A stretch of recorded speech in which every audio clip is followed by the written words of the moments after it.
છોટાઉદેપુર જિલ્લામાં ભારે વરસાદના કારણે જિલ્લાની જુવાર દોરી સમાન ઓરસંગ નદીમાં નવા નીરની આવક થઈ છે। ખાસ કરીને મધ્યપ્રદેશમાં થયેલા ધોધમાર વરસાદના પગલે ઓરસંગ નદીમાં પાણીની ભારે આવક થઈ છે।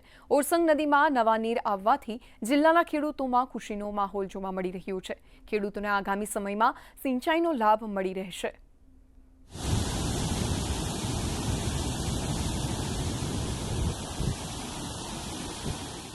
છોટાઉદેપુર જિલ્લાની જીવાદોરી સમાન ઓરસંગ નદીમાં ભારે પાણીનો પ્રવાહ આવ્યો છે ને ફરી એકવાર ઓરસંગ નદી બે કાંઠે વહેતી થઈ છે। છોટાઉદેપુર જિલ્લાની સૌથી મહત્વની ને સૌથી મોટી આ ઓરસંગ નદી છે। સતત 2 દિવસથી જે વરસાદી માહોલ છે તેના કારણે નદીમાં પાણીનો ભારે પ્રવાહ વહેતો થયો છે। જે રીતના વરસાદી માહોલ જામ્યો છે તેને લઈને ખેડૂતોમાં એક અનેરી ખુશી જોવા મળી રહી છે। છોટાઉદેપુર જિલ્લામાં વરસાદ વરસવાની શક્યતા વર્તાઈ રહી છે। માજીદ ખાન, દૂરદર્શન સમાચાર, છોટાઉદેપુર।